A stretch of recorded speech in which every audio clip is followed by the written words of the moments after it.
Good morning. My name is Samantha, and I'm the Executive Director of the Master of Advanced Studies program in Marine Biodiversity and Conservation. For those of you who are visiting La Jolla, welcome. We're here today to learn about the work of our 25 master's students and what they've completed during their year here with us at Scripps. The work you're going to hear about today is different. It's timely, it's relevant, it's innovative, and perhaps more importantly, it's interdisciplinary. That's because our program looks at the scientific, policy, economic, and social issues of marine conservation. It's groundbreaking. It's a new way of tackling the ocean and coastal challenges we face in 2019.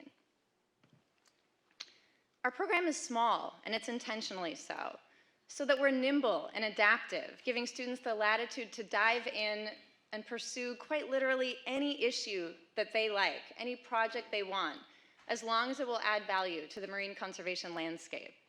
As a result, we serve as an incubator for new ideas that will serve as the basis for future PhD projects, NGOs, Fulbright scholarships, Sussman fellowships, UC partnerships, tribal partnerships, postdoc projects, apps, and more.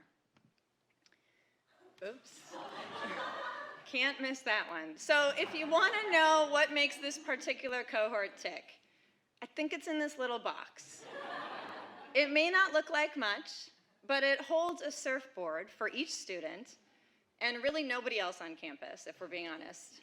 It locks, and it's about 100 meters from the beach. This year's cohort was the first to enjoy the newly built surf shack, and I'm convinced it's kept them going all year long with, from what I can tell, almost daily pre-class, near full cohort participation surf sessions. I would actually be surprised if there wasn't at least somebody who was out there for dawn patrol today. Thompson? So here they are. This is our 2019 graduating cohort. 12 months ago, they were strangers. It's kind of hard to believe. Because today, we know them.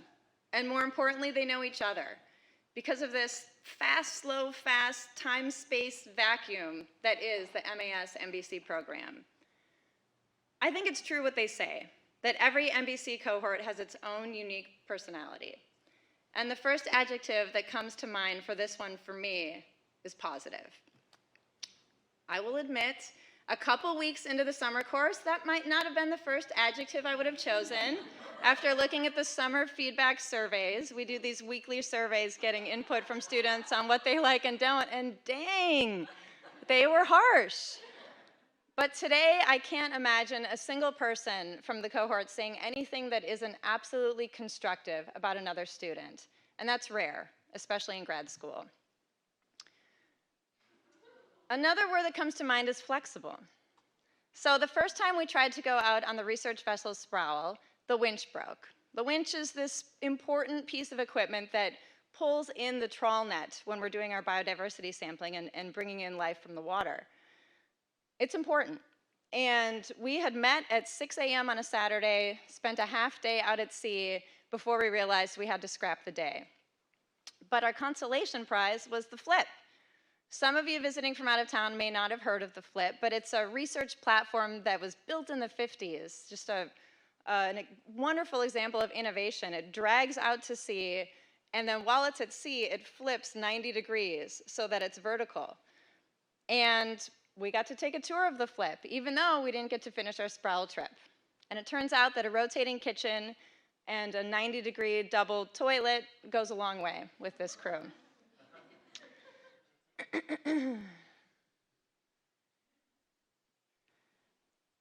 This cohort is also enthusiastic and curious.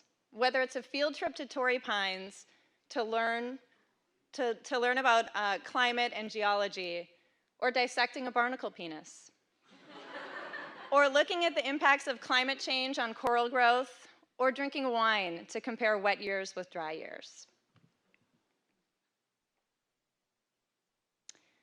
Eventually, we were able to get on the Sproul at the end of the summer. And during our 18-hour cruise, these qualities were reinforced. These students were enthusiastic and curious enough to learn whether we'd pulled in an English or a Dover soul, and they would not stop until they had cracked that case and figured out which soul it was. Because this cohort is also committed, which is another word I'd use to describe them. They're committed to building a strong foundation of scientific understanding and acquiring the knowledge that's necessary to tackle marine conservation challenges head on.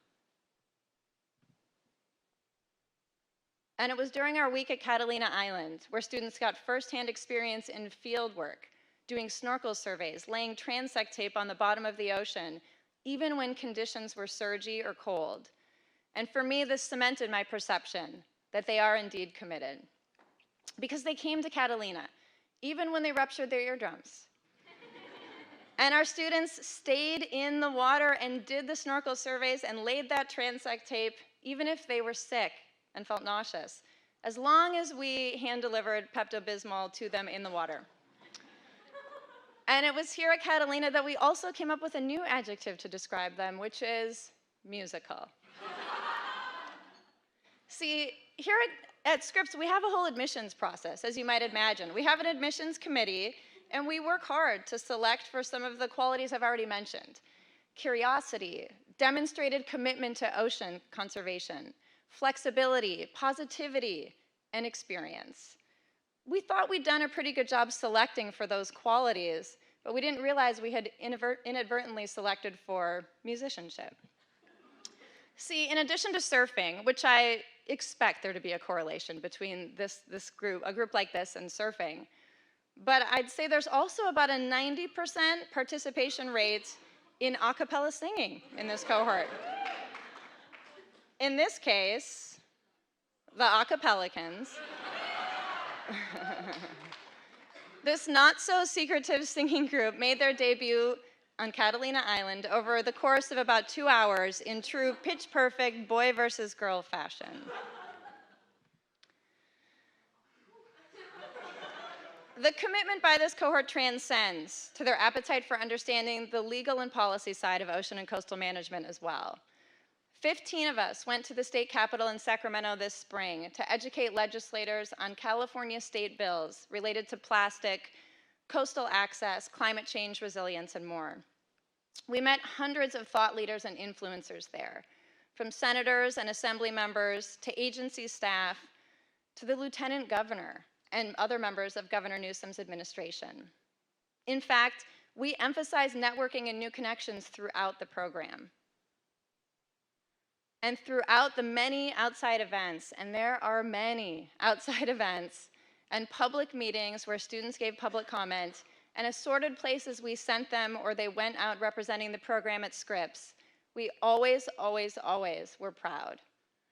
And there were so many of these events.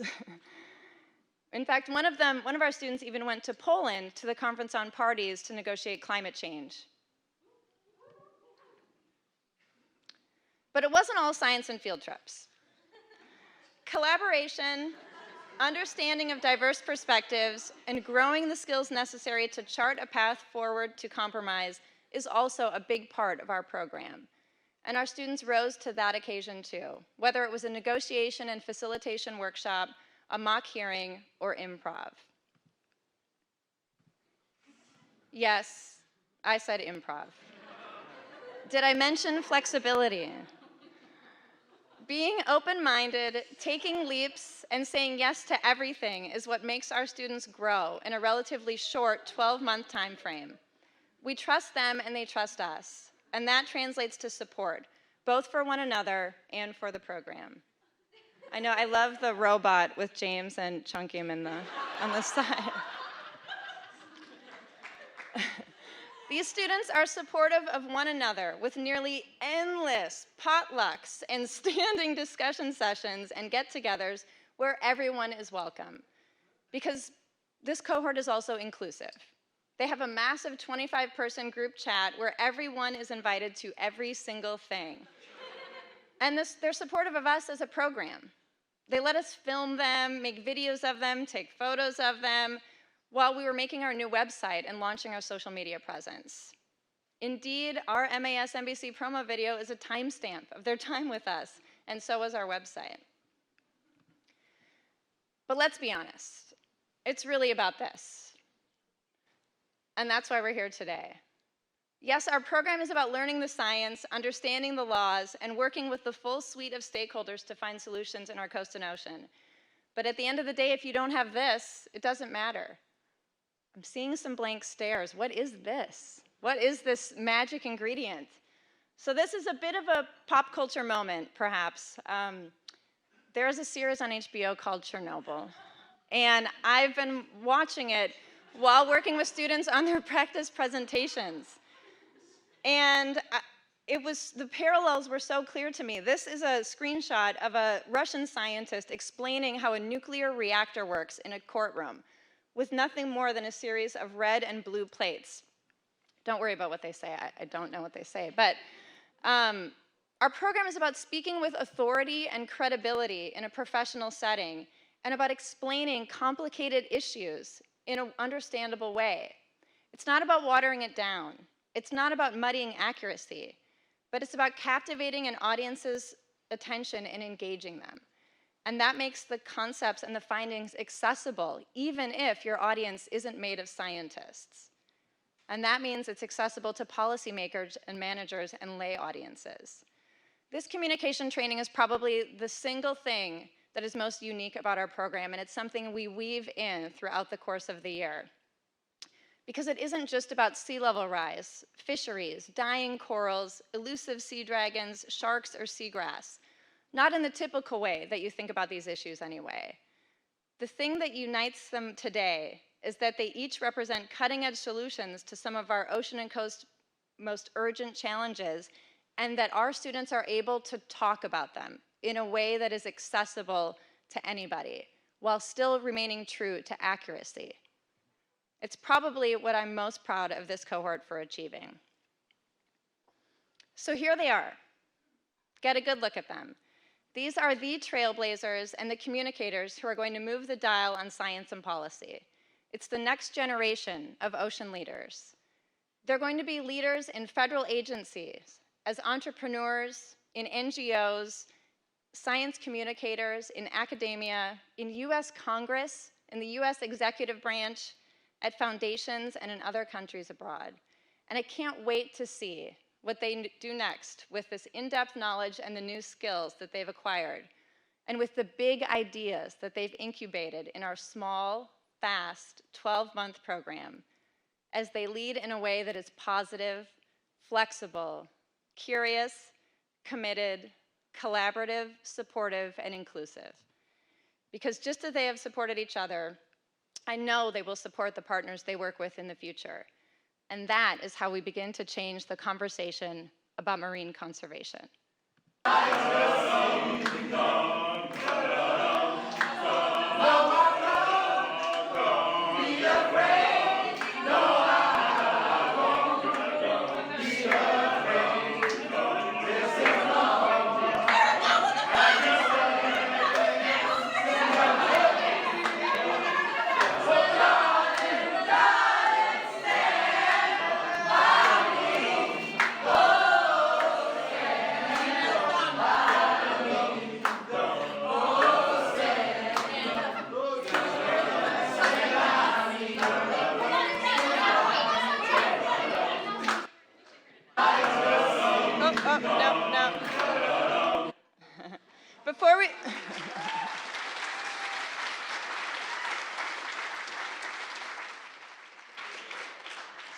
Before we begin our program, I want to take a moment to thank some of the folks who make this program possible.